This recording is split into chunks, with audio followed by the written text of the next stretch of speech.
for those who have really worked hard on the rights of children. Lolu uhlelo olukhulukazi emhlabeni jikelele lokufundisa kabanzi ngamalungelo ezingane, intando yeningi, kanjalo nokwakha ubuhlobo bomngane emazweni omhlaba.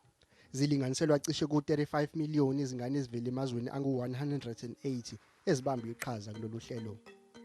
Minyaka yonke isigungu sabehluleli esinezishoshovu eziyi-15 ezilwela amalungelo esintu siqoka abathathu esikholwa ukuthi babambe iqhaza elibalulekile ekulweleni amalungelo ezingane. Phakathi kwabaqoke Kulonyaka kubalwa nesishoshovu esilwela imfundo sasePakistan, uMalala Yousafzai. Our teachers help us to read their stories in the class of life orientation. Then after that, we have a workshop here in our school for the children who are 14 up to 16 years old. Then we organize a global vote after.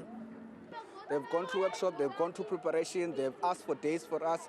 We've agreed based on the school's calendar, because it's also developed them their understanding about participating in democracy and voting.